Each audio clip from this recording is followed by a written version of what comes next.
al iniciar una vez más frente al país y la sociedad dominicana este cenáculo histórico que es pasado y presente, quiero ante el país darle las gracias a ese destacado penalista dominicano y gran abogado, y que en el círculo íntimo de mi extinto padre Francisco Carvajal Martínez jugó un papel de primacía, como lo es el doctor Manuel Ramón Morel Celda. Morel Celda acaba de publicar una obra fundamental de testimonio para la historia, para entender la transición de la dictadura a la democracia, una obra fundamental que Francisco Carvajal Hijo se extraña que como todavía a la fecha no se ha convertido en un bestseller en la sociedad, porque Morel Celda fue testigo directo, como lo consigna el poeta de la generación del 60 y fino ensayista en el prólogo de la obra, Tony Dafur.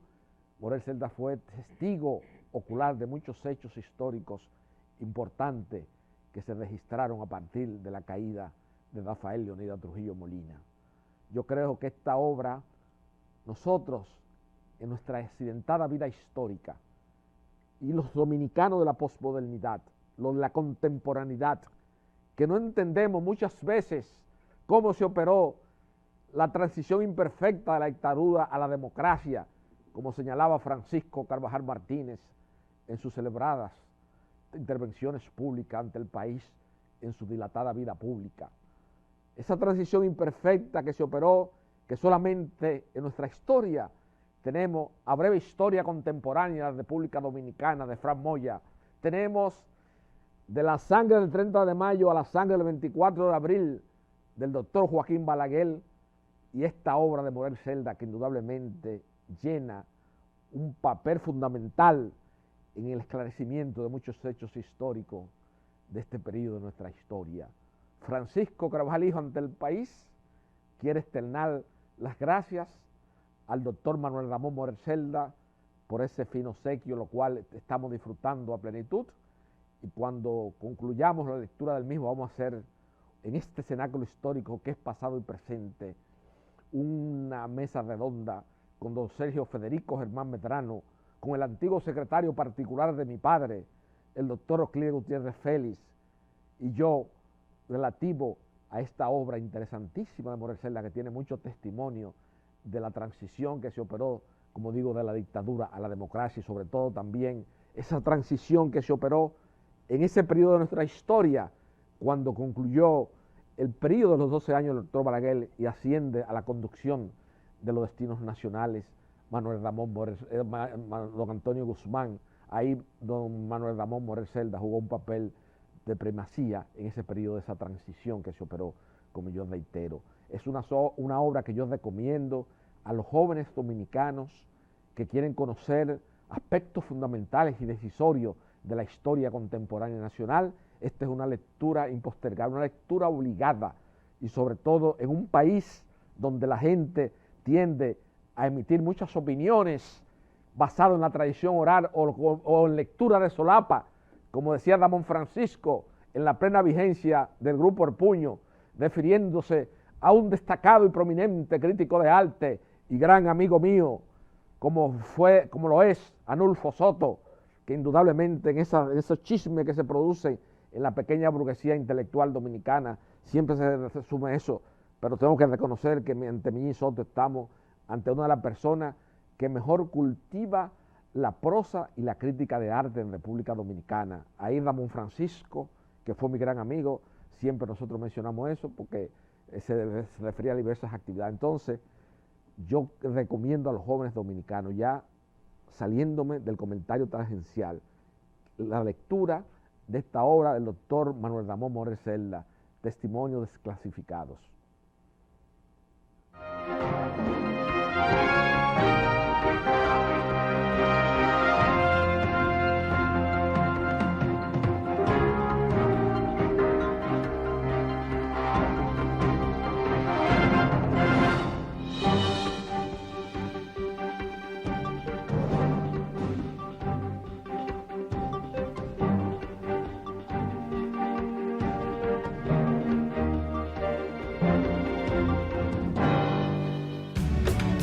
Nuestra tierra brilla con colores propios y nuestra cultura está llena de matices relucientes.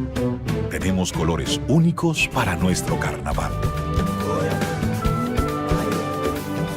Hay un color para nuestra herencia y nuestra historia. Y están los colores de nuestro orgullo y de la dominicanidad.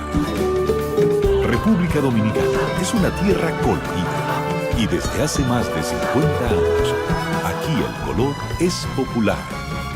Desde siempre y por siempre para ti, Pinturas Popular. La pintura. Mi amor, de La Famosa, todo. Y me encanta su maíz. Su leche de coco. Su maíz. Su leche de coco. Su maíz. Su leche de coco. Su Leche maíz. de coco. Maíz con coco. ¡Claro! ¡Llegué! Maíz con coco, La Famosa. ¡Ah, pero esto es nuevo! Sí, con su tierno maíz dulce y su auténtica leche de coco, hace de tus platos una fiesta de colores, olores y sabores. Maíz con coco. De La Famosa, claro. La Famosa, lo más natural. Porque lo primero es lo primero. Delante de una experta abuela, siempre hay un exquisito nutritivo plato y detrás una delicada y dulce madre que los deleita con deliciosas pastas, pescados y guisos tan ricos porque siempre lleva adelante la pasta de tomate La Famosa, que da sabor y color insuperable. Porque lo primero es lo primero, de La Famosa, claro, y La Famosa, lo más natural.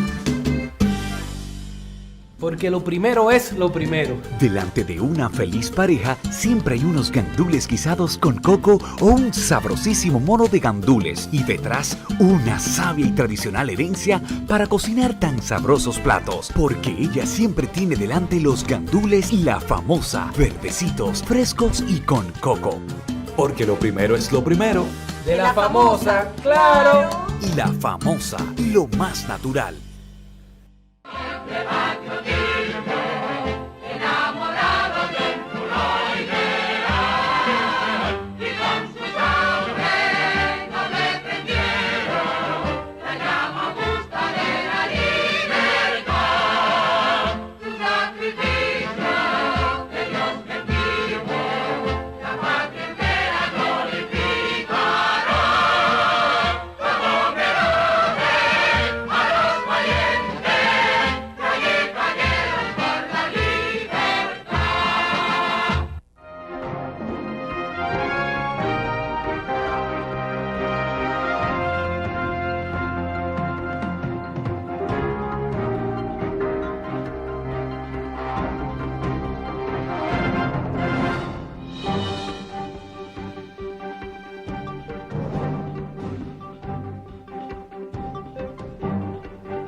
Programa con el doctor Francisco Carvajal, cariñosamente Tito, el hijo de Francisco Carvajal Martínez, alias Huellón Carvajal.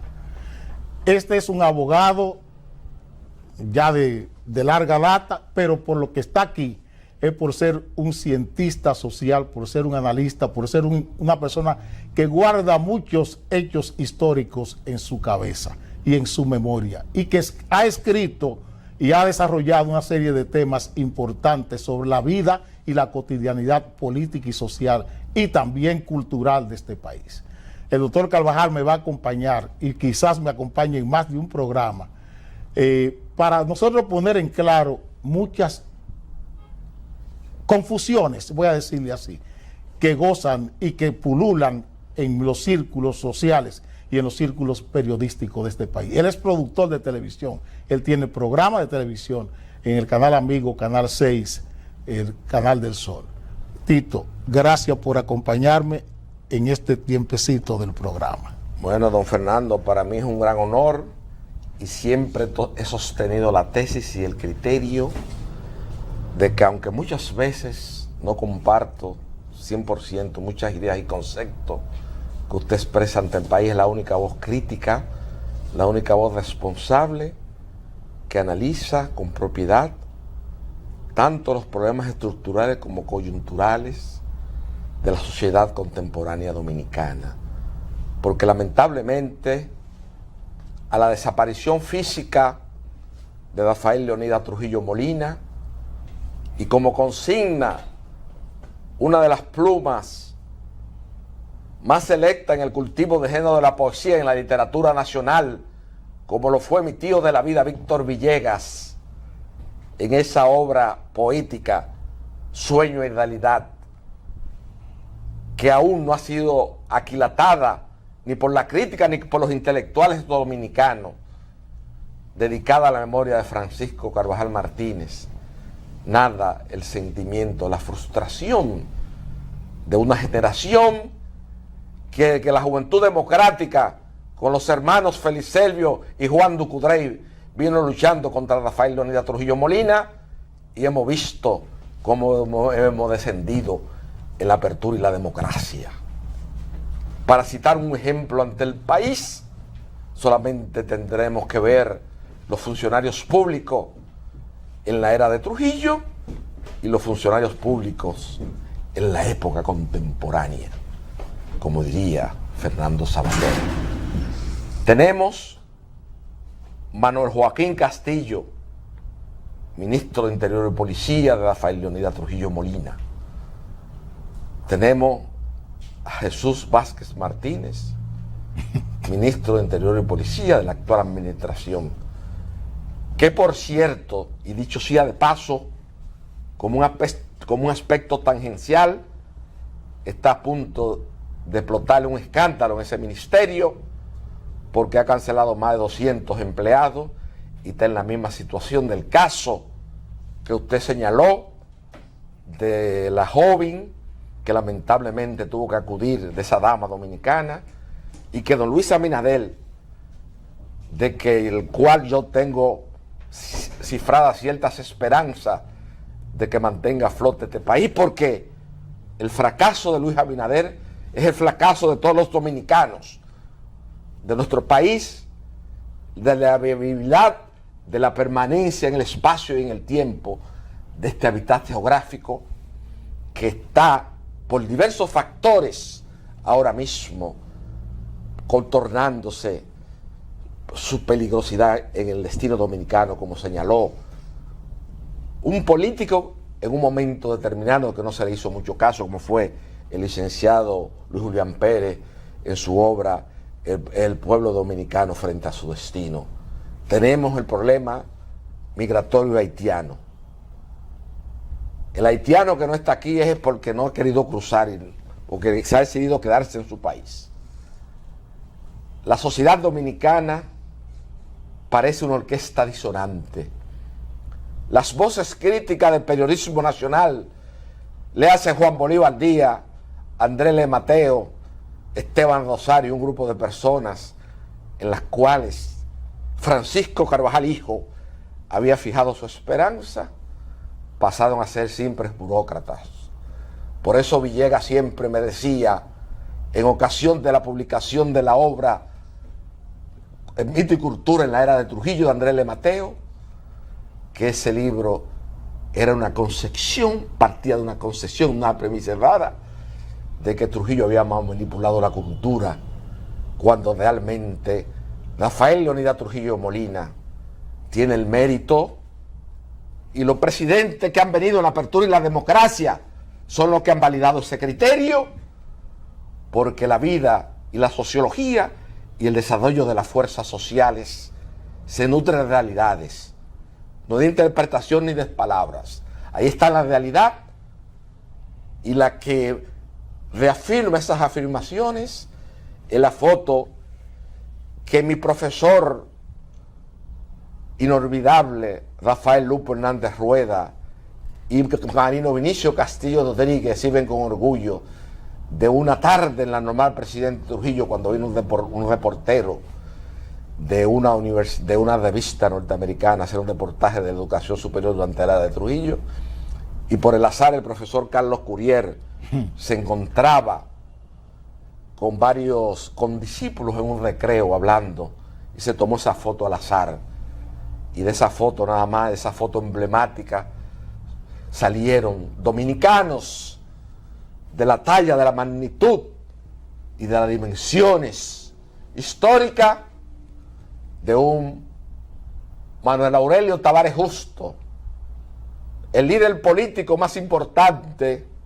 de la generación de mis padres, y que resumió lo más granado y lo más selecto de la juventud dominicana en la resistencia contra Trujillo, y que fue el movimiento más sustentación social en el seno del 14 de junio, obviamente asesorado por una gran mujer que tenía un cerebro del tamaño de la catedral, como fue Minerva Mirabal Reyes, a quien posteriormente, en la apertura y la democracia, junto al licenciado Héctor Sánchez Borcelo, don Antonio Guzmán, Miguel Arcángel Vázquez Fernández y Ramón Pina Acevedo y Martínez, y mi padre tuvieron el honor de juzgar a los asesinos de esta gran dama, que indudablemente fue el faro de luz en el cerebro, fue la conciencia crítica depurada en el cerebro de Manuel Aurelio Tavares Justo. Yo creo, don Fernando, al comparecer, al tener el honor de comparecer a esta especie de cenáculo, que es una voz crítica, una voz disidente, una voz rompiente con los esquemas preestablecidos, lo felicito, le reitero mi admiración, porque usted, yo lo comparo con un paradigma con quien para mí constituyó sin lugar a duda el mejor prosista de la literatura nacional de la generación del 60, como me decía Ramón Francisco, con los credenciales de ser el crítico y el elemento aglutinador del grupo El Puño, que reunió a los más granados de la intelectualidad dominicana, desde Miguel Alfonseca, desde Risco, Marcio Veloz Magiolo, Janet Miller, Soledad Álvarez y todo, decía que Pedro Fernández Pey era el prosista, el que la lectura de sus obras producía mayores placer estético a un espíritu sensible. Y ese Pedro Pey fue un rompiente como usted de los esquemas preestablecidos de la sociedad, y por eso fue desterrado incluso muchas veces de las antologías.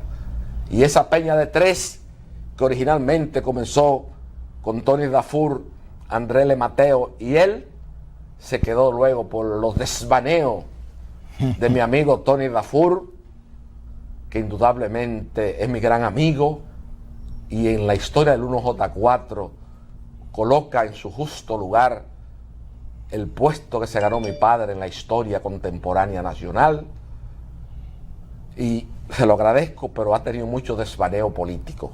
Lamentablemente, don Fernando, como le reitero, para mí es un gran honor comparecer a su programa, porque usted es una de las pocas voces críticas que quedan en este país. Ahí está el hermano de la antigua compañera de mi padre en el movimiento revolucionario 14 de junio, Luis Eduardo Loras Iglesias, que a veces también hace sus críticas, pero no tan fundamentada como usted, y sobre todo después que hizo la película cometiendo un gran hierro histórico imperdonable de atribuirle a Amadito García Guerrero, como lo llamaba Antonio Inver Badera, al teniente Amado García Guerrero, haber asesinado a su cuñado Luis René Gil, o el hermano de su novia Luisita Gil. Yo le he perdido un poco el respeto a esas personas, porque aquí nos hemos nutrido de muchos mitos y muchas fábulas, y yo creo que usted está haciendo una gran labor para elevar la conceptualización y el nivel de las ideas sobre los problemas verdaderamente trascendentes de la sociedad dominicana. Da una pena, me produce mucha pena, me produce mucho escozor ver en las redes sociales cómo la mayoría de los funcionarios de la actual administración se pasan publicando fotos de actividades que ellos realizan, como mi amigo y esposo de la hijada de mi padre y de la hija de Víctor Villegas, Orlando Jorge Mera, que publica, si una jicotea va a salir de un río, ahí pone una foto de una vez de la jicotea caminando, cuando los temas verdaderamente trascendente del hábitat geográfico dominicano. Los temas medioambientales no son eso. No son tan tratados. Entonces aquí hay una denotada superficialidad. Yo estoy viendo mi país con mucha tristeza. Y por eso Villegas, en Sueño de Realidad, como digo, una obra poética que circuló muy poco. Porque aquí el nivel de lectoría de La Muerte de Trujillo para acá, pobre. Hemos caído de una denotada superficialidad. Como decía Pedritín Delgado Malagón, en un momento determinado, queriéndose atribuir ser el discípulo más acabado de Andrés Avelino García y Solano y de Alfredo Manzano Bonilla, pero que indudablemente por ese maridaje que él hizo en muchas validaciones de sobrecosto de estructuras que se edificaron durante la administración del doctor Leonel Fernández Reina, se ha quedado descalificado frente al país. Y ahí vi que usted lo comentó ayer, que se hizo una especie de reciclaje para aparecer de nuevo como un fantasma que estaba escondido, mientras la jurisdicción o las instituciones judiciales del país instruían el proceso del caso de Brecht, que dicho sea de paso, es la única República Dominicana, es el único país donde no se ha llegado a término de esos procesos judiciales que se han significado en otras latitudes geográficas con relación a ese caso. Pero para mí, don Fernando, eso no es una extrañeza. Pero es la justicia independiente. Hay una justicia independiente, es cierto. Aquí hay muchos jueces, aquí hay muchos jueces serios y honestos. Eso yo lo creo. Aquí hay muchos jueces, más de lo que usted cree. Yo lo aquí creo. En el país entero, yo defiendo aquí muchos jueces. Sí, señor, igual que yo. Lo que pasa es que del Consejo, tanto Leonel Fernández Reina como Danilo Medina Sánchez cometieron dos graves dobles imperdonables que ni siquiera Jorge Blanco. Óigame lo que le voy a decir, Jorge Blanco. Aquí tenemos que hacer un replanteo de los esquemas y de los valores y la categorización histórica, porque Jorge Blanco, siendo socio de Negrovera, no se atrevió a llevar a Negrovera a presidente de la Suprema Corte. Hay que reconocerle eso a Jorge Blanco. Sí, señor. Y a Jorge Blanco hay que reconocerle también que tomó la medida económica más importante, que todo ese progreso material que se ha derivado con posterioridad y ese desarrollo económico y social que vino en esos 10 años de ese retorno de los trajes blancos del doctor Balaguer, como decía Miguel Alfonseca, refiriéndose a ese neotrujillismo espiritual cuando Balaguer regresó en 1966, y esa duplicidad que hubo de Producto Interno Bruto en la República Dominicana bajo la administración de don Leonel Fernández Reina, se debe en parte a esa medida que Jorge Blanco asumió el costo político. Jorge Blanco aquí tiene que ser revalorizado como abogado, como ciudadano, y recuerdo esa conversación cuando Francisco Carvajal Martínez era el fenómeno en la sociedad dominicana, el fenómeno Bollón, a quien el padre Doble definió magistralmente, Doble Toledano, en Borges, Democracia y Bollón, cuando decía que Bollón era el elemento abarcador, porque don Rafael Herrera iniciaba sus editoriales, como decía Bollón ayer en televisión, y entonces mi padre señalaba esa misma cuestión de Jorge Blanco, que aquí indefectiblemente tiene que haber una revalorización, porque lo que hemos visto a posterior, don Fernando, ha resurgido. Usted habla del tema del Ministerio Público. Aquí se han creado muchos mitos y muchas fábulas, y en los últimos años hemos hecho reformas sectoriales en el ámbito de la legislación dominicana, insertando figuras sin que se preocupase las comisiones redactoras por buscar un sociólogo que analice los esquemas sociales, la naturaleza de la sociedad a la cual va dirigido ese esquema normativo. Se crea una normativa procesal penal que ha servido y han venido unos teóricos sin ninguna experiencia vivencial, y se hace una reforma constitucional del 2010 y se crea una nueva normativa procesal penal que se habla de la constitucionalización de las normas procesales, y lo que ha servido en la práctica, en la realidad, en la cultura vivencial, en lo que se percibe en la cotidianidad, en el día a día, es que ha servido como una patente de corso para aumentar la escuela de la sociedad dominicana, cuando lo que procedía era insertar las últimas reformas procesales francesas a la normativa procesal penal de la República Dominicana.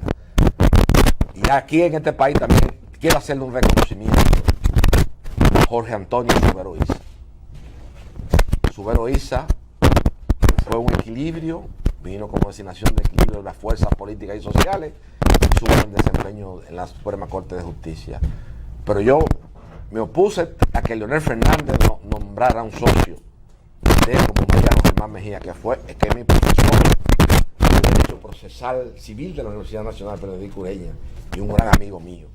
Y me opuse a la designación de Luis Henry Molina también, porque no tenía esa categoría. Yo quería que fuera mi amigo Olivo Andrés Rodríguez Huerta, que indudablemente tiene los credenciales de ser primero en el ámbito de la bibliografía, es el que tiene la biblioteca más importante jurídica de este país, es un estudioso, es un muchacho humilde, es un muchacho que es amigo de todos los estamentos de la ciudad y tenía mayores credenciales que el actual presidente de la Suprema para ocupar ese puesto. Yo creo que Danilo Medina Sánchez y Leonel Fernández, al hacer esas dos designaciones, le ha hecho un flaco servicio al desarrollo institucional y democrático de la sociedad dominicana, don Fernando. Tenemos 3 temas pendientes para un próximo encuentro. ¿Cómo no, don Fernando? Tenemos 3 temas pendientes que no pudimos tocar. Sociedad civil, independencia del Ministerio Público y los temas históricos. Sí, pero antes quiero pedirle a usted y al distinguido señor que va ahora a entrar en el aire en este prestigioso canal de televisión, que me den un segundo para de manera pública expresar mi pésame, mi sentido pésame, porque ayer la comunidad jurídica que tiene una conciencia crítica depurada en este país se sumergió en una profunda tristeza por la ida a destiempo del licenciado Rafael Américo Moreta Bello, el hijo de mi profesor Rafael Américo Moreta Castillo, un joven brillante, un joven que ya descollaba en el ámbito de la doctrina jurídica dominicana, siendo una obra como la solución de las cláusulas de responsabilidad civil en los parqueos en la República Dominicana, y un joven brillante, excepcional, un ser humano, que eso me produjo una profunda tristeza ayer cuando yo terminaba la reunión de la tertulia del Triunvirato en el Mesón de Bari con Olivo Andrés Rodríguez Huerta, con Miguel Valerio, con Pedro Osvaldo Gamundi Peña. Eso me produjo una profunda tristeza y una desolación. Mi más sentido pésame a mi profesor Américo Moreta Castillo. Decía Neruda que para uno aquilatar el dolor de los demás, solamente tendría que colocarse en esa posición y subrugarse en su estadio, en el espacio y en el tiempo. Mi solidaridad es a esa gran familia Moreta Castillo y a doña Fátima y a todos por la partida a destiempo de Rafael Américo Moreta Bello, cuyo recuerdo quedará siempre inscrito con ribetes áureos en lo más profundo de mi corazón. Señores, dejamos esta conversación con este señor. Nos veremos con él varias veces más. Y les dejo con el doctor Contreras en Estrategia de Prensa en Televisión. Gracias.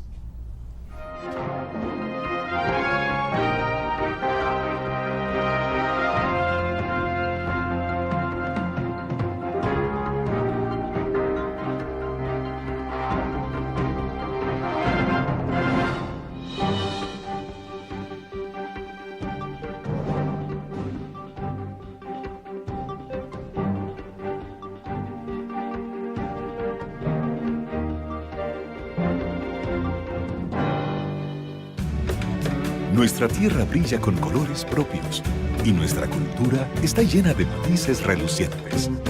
Tenemos colores únicos para nuestro carnaval. Hay un color para nuestra herencia y nuestra historia. Y están los colores de nuestro orgullo y de la dominicanidad. República Dominicana es una tierra colorida y desde hace más de 50 años, aquí el color es popular. Desde siempre y por siempre para ti, Pinturas Popular. La pintura. Mi amor, de la famosa, todo. Y me encanta su maíz. Su leche de coco. Su maíz. Su leche de coco. Su maíz. Su leche de coco. Su Leche maíz. de coco. Maíz con coco. ¡Claro! ¡Llegué! Maíz con coco, la famosa. Ah, pero esto es nuevo. Sí, con su tierno maíz dulce y su auténtica leche de coco, hace de tus platos una fiesta de colores, olores y sabores. Maíz con coco. De la famosa, claro. La famosa, lo más natural. Porque lo primero es lo primero. Delante de una experta abuela, siempre hay un exquisito nutritivo plato y detrás una delicada y dulce madre que los deleita con deliciosas pastas, pescados y guisos tan ricos porque siempre lleva adelante la pasta de tomate La Famosa, que da sabor y color insuperable. Porque lo primero es lo primero, de La Famosa, claro, y La Famosa, lo más natural. Porque lo primero es lo primero. Delante de una feliz pareja siempre hay unos gandules guisados con coco o un sabrosísimo mono de gandules y detrás una sabia y tradicional herencia para cocinar tan sabrosos platos, porque ella siempre tiene delante los gandules La Famosa, verdecitos, frescos y con coco. Porque lo primero es lo primero. De la famosa, claro. Y La Famosa, lo más natural.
Ya en la parte final de este cenáculo histórico que es pasado y presente, tenemos con nosotros al señor Juan José Mesa Pérez, que nos viene a hablar de un pintor que en el cultivo de la pintura de caballete en la ciudad dominicana marcó un antes y un después con esa emigración española que se dio a partir de la guerra civil. Buenas noches, Juan José.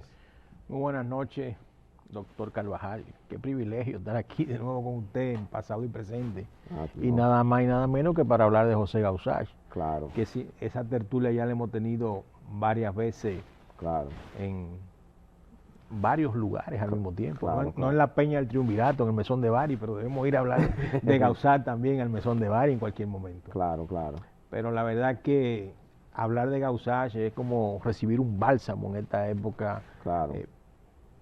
La mejor etapa de la pintura nacional. Yo diría que los pintores que marcaron una época fueron discípulos de Gausach. Por ejemplo, Gilberto Hernández Ortega es un producto directo de... Díganlo de otra manera, yo pienso que el pintor que más influyó en el arte dominicano en el siglo XX fue José Gausach. Exactamente. Sobre todo comparto ese criterio el estético. forjador de las primeras enseñanzas que salieron. Mira, aquí tenemos en pantalla esa imagen de su registro ante la Cancillería, ante la Embajada de España, del residente, donde podemos ver que Gausach nació en el año 1889, el 1 de mayo.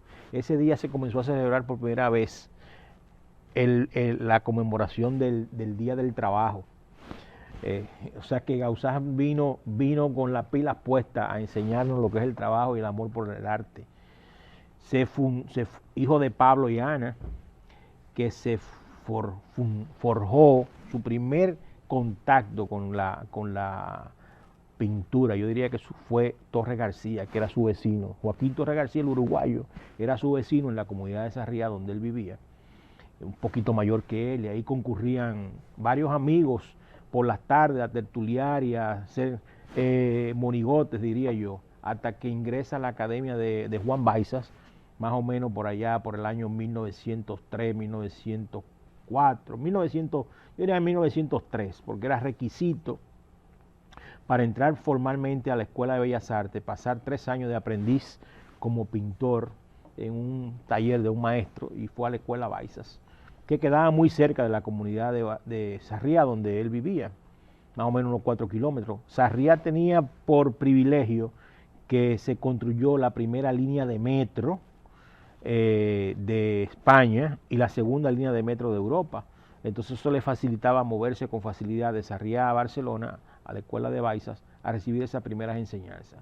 Esa foto que nos pones aquí, Tito, es la foto de su hijo Jorge, su hijo mayor, el primogénito, y su esposa Consuelo, prácticamente de quien tenemos mucha información que nos ha abierto el camino en esta investigación durante años para poder escribir una biografía de José Gauzás y poderlo devolver, insertar de nuevo en el mundo de la pintura, en el mundo de la cultura. Fíjate que la historia del arte contemporáneo se está escribiendo, y como se está escribiendo, precisamente él, que tuvo que venir a la República Dominicana en el año 1940, el día 11 de enero de 1940, producto del resultado de la Guerra Civil Española, que era republicano, se exilió, sale al exilio más o menos en los primeros días de febrero del 39, cuando Franco toma de nuevo Barcelona y pasa por Lepertes y queda prisionero, hecho preso con su hijo Francisco de 14 años, su segundo hijo, el hijo menor, y ahí lo internan prácticamente hasta septiembre de ese año, en el que sale a vivir unos meses a la comunidad de Narbón antes de venir a la República Dominicana, cuando estalla la Segunda Guerra Mundial el 1 de septiembre de ese año, 1939. Él estaba esperando la intercesión de su amigo Pablo Picasso, que le había solicitado Henry Casanova a través de su secretario particular, Jaime Sabartés. Esa es una síntesis creativa de él, un autorretrato de él, su dibujo, un dibujo a mano, a una sola línea.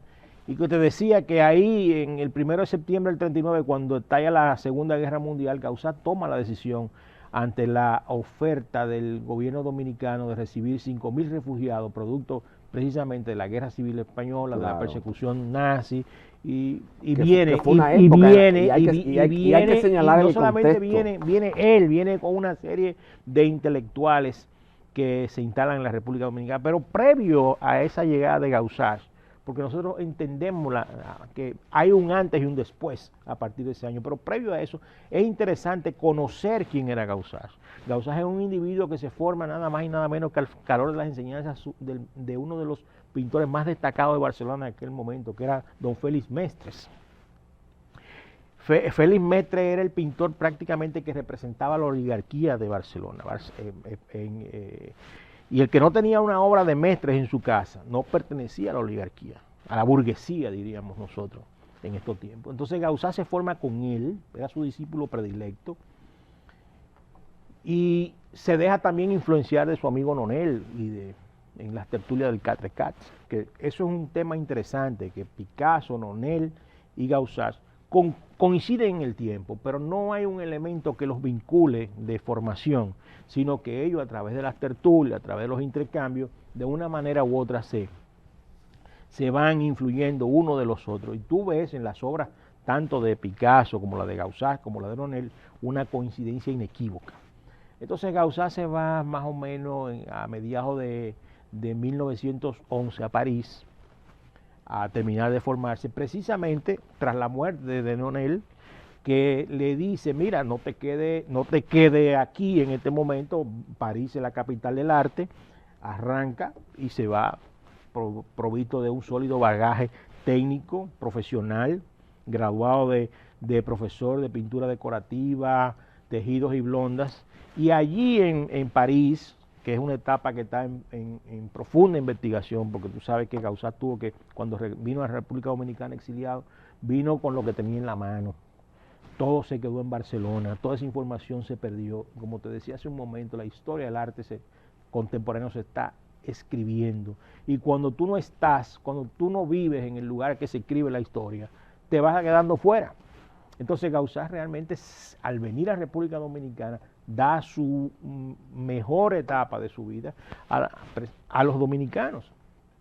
Ya cuando don Telesforo Calderón, Frank Netcher, don José Pascó se enteran de la presencia de Gauzás, alertan sobre la gestación de la Escuela Nacional de Bellas Artes que se estaban dando exactamente en la era de Trujillo. Don Rafael Díaz Nieves. Y se le ofrece a Gauzás por el currículum que tenía, por la importancia que tenía. Decía Peña de Filló, que en paz descanse, que en el momento que Gauzás llega a la República Dominicana, eran pocos los alumnos que estaban imbuidos en el tema del arte, que conocían a Picasso. O sea, eso era... Gauzás aquí viene a traer la novedad de toda una trayectoria de exposiciones de París antes de la Primera Guerra Mundial, de Barcelona, que se convierte en la capital del arte luego de la Guerra Mundial, hasta que llega a República Dominicana. Fue miembro del jurado de los principales concursos del arte. En París le llamaban así sus amigos, el caballero de Montparnasse. Entonces se forma la Escuela Nacional de Bellas Artes en un momento en que las enseñanzas artísticas en artes visuales no eran oficiales. A Gauzás, cuando se le llena su ficha Trujillo tuvo ese mérito cuando Gauzás, en la historia contemporánea nacional. Se le atribuye, claro que sí, al presidente de la República en ese momento, generalísimo Rafael Leonidas Trujillo, en la ciudad de Trujillo, valga la redundancia. Entonces se forma esa Escuela Nacional de Bellas Artes que se inaugura el 19 de agosto de 1942 bajo la dirección de Manolo Pascual y José Gauzás como profesor, y le dan a Manolo Pascual la dirección porque Manolo Pascual había obtenido el premio Roma y en el currículo eso pesaba sobre el de Gauzás, pero a Gauzás inmediatamente se le nombra director del Círculo Nacional de Arte que se crea a la sazón de la formación de la Escuela Nacional de Bellas Artes, que era prácticamente el órgano superior jerárquico a la escuela, donde estaba Celeste Bosigil, el propio secretario de Educación, entre otros que no recuerdo ahora. Estaba Suro, que renunció y se va en el momento que se va. Y entonces Gauzás se entrega la formación de esos estudiantes como Clara Ledesma, Eligio Pichardo, Gilberto André Ortega, Marianela Jiménez, Noemí Mella, Nidia Serra, entre otros. Mira, esa imagen que tú estás viendo aquí, ojalá que la pudiera detener un poquito. Ese es el boceto de la construcción de aquella imagen. Aquella imagen, si nos pueden poner la anterior, es una imagen que él pinta en el campo de concentración de Argeles Sumer, más o menos en el mes de mayo, junio de ese año. Esa es una obra interesantísima. Mira que la daga del torero es una flor y tú ves cómo cae el Gauzás, cómo cae ante el toro. El toro es Franco, la República, el Ejército Rojo pierde, él queda prácticamente vencido, desmoralizado por los ideales que había luchado.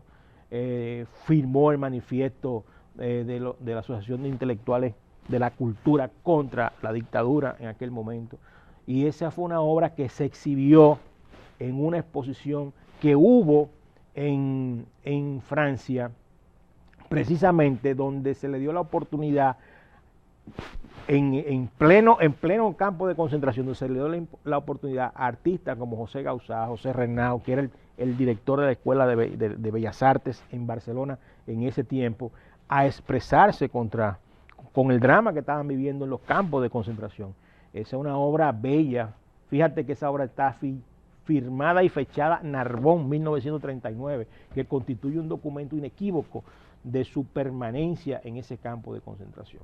Entonces, volvemos a Gauzás en República Dominicana. Cuando ya Gauzás llega el 11 de septiembre y comienzan las enseñanzas de esa formación de esos artistas que constituyen la primera generación de egresados de la Escuela Nacional, de nuestra gloriosa y prestigiosa Escuela Nacional de Bellas Artes, de donde sale también al calor de sus enseñanzas nada más y nada menos que el artista dominicano que más se conoce mundialmente, que es don Oscar de la Renta.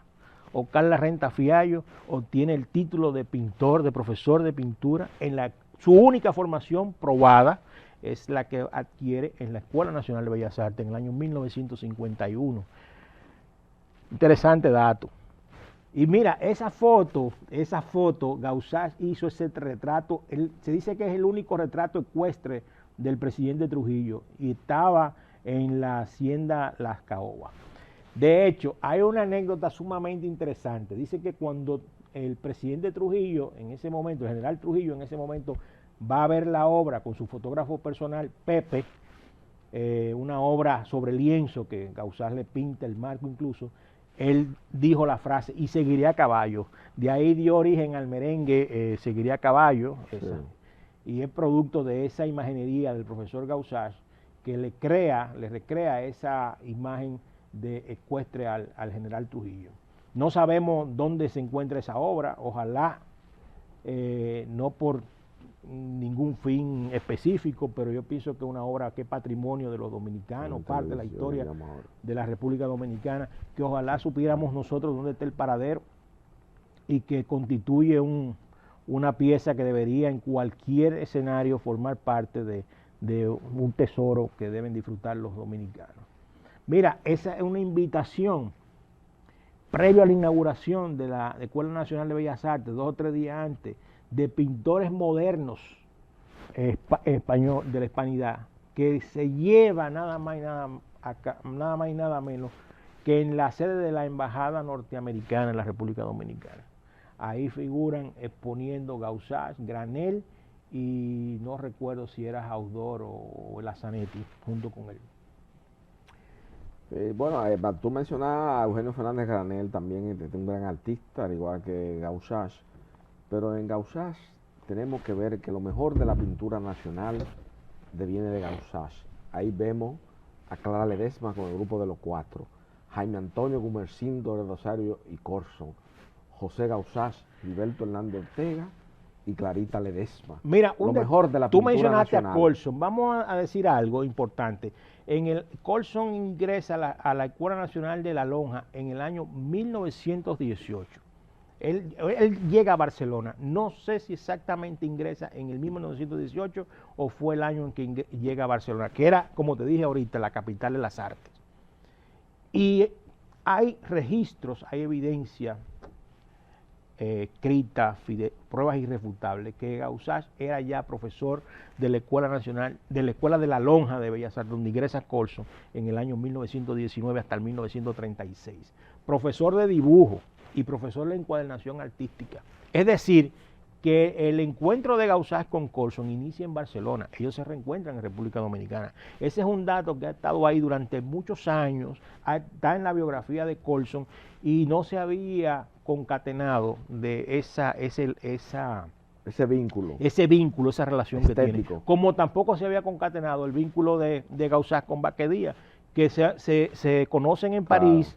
Y Vázquez Díaz viene a Barcelona en el 21 a exponer en Dalmau, que era el primer galerista de Gaussage, y prácticamente 3 de los principales artistas dominicanos, posteriormente a su formación en la Escuela Nacional de Bellas Artes, van a hacer su estudio de formación, a completar su estudio de formación en el taller de Vázquez Díaz en Madrid.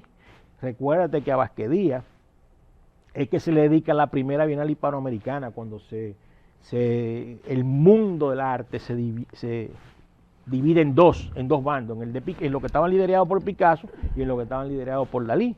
El general Franco, entendía que una forma de reconciliarse con Iberoamérica era a través del arte y crea precisamente la primera Bienal Iberoamericana del Arte, se hizo la segunda, se hizo la tercera, una cuarta, y ese Palacio Nacional de Bellas Artes que tenemos aquí en la República Dominicana se debe precisamente a que una de esas bienales iba a ser en la República Dominicana. Previo a eso fue la de Cuba y posteriormente iba a ser en República Dominicana. No se llegó a hacer porque se cambia la sede a Venezuela y posteriormente se cae el certamen, pero la verdad que dio muchas aportaciones importantísimas para el arte dominicano, porque insertó a nuestros artistas en el mundo de la contemporaneidad en una fecha que era la mitad del siglo XX, claro, prácticamente, y allí se dieron cita junto con los mejores exponentes de todo el mundo, porque ya no era, bueno, de Iberoamérica y de España, corrijo, en esos lugares donde se lleva a cabo.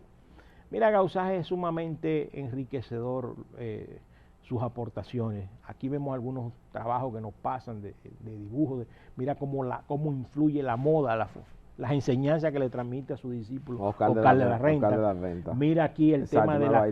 pero por ejemplo, el tema de la negritud comenzó a hacerlo en París en el 1912, 1913, cuando Picasso y su grupo, ellos no participaban en ninguno de los salones. Por eso es tan difícil encontrar información, porque acuérdate que Picasso estaba prácticamente rechazado por ahí por el 1907 por lo que estaba haciendo, hasta que llega Daniel Henry Cahn-Wheeler, el alemán que llega a París, ve la obra, la Mademoiselle d'Avignon, con la que nace el cubismo, y a partir de ahí comienza otra etapa. Gaussage llega un poco más tarde, Gaussage llega en 1911, en ese momento Picasso estaba en Céret, de París iba a Céret, con Braque, con el tema del cubismo. Cuando regresa Picasso de Céret, lo hace a Montparnasse, que era donde estaba Gaussage, hasta 1914, en que Gaussage vuelve a Barcelona. José, ¿cuál es la mayor impronta de José Gaussage en la pintura nacional? Mira, yo creo que la mejor impronta que José Gaussage ha hecho al arte dominicano es hacer que sus alumnos hayan conocido la dominicanidad y la hayan pintado a través del arte. Hacerlo sin cosa prestada. Trajo el calor de las vanguardias, la formación de la Escuela de París, sus conocimientos de su formación en Europa, lo trajo a República Dominicana para enseñarlo a ver el color y hacer una obra totalmente dominicana. Yo digo que con José Gaussage va a pasar lo mismo que con José Teocópulos el Greco, que siendo griego... Domenico Teotocópulos. Creta le dio la vida y Toledo los pinceles. Correctamente, que siendo griego dio su arte a España. Marañón. Gaussage, siendo español, dio a su arte a República Dominicana. Claro. Bueno, amigos televidentes, ya lamentablemente hemos llegado al final de este espacio de televisión, de este cenáculo histórico. En esta parte final hemos vendido a través del biógrafo autorizado de José Gaussage, que indudablemente fue uno de los forjadores del cultivo de la pintura de Caballete en este lar geográfico, cuando se produjo esa migración de españoles, en la plena vigencia política de Rafael Leonidas Trujillo Molina, y cuando Franklin Miesesburgo, de ese Ariel esperanzado, les decía: hay que decirle adiós a todas las banderas e ir cantando por el mundo hacia la tierra solitaria y sin nombre, donde florece el árbol de las nuevas palabras.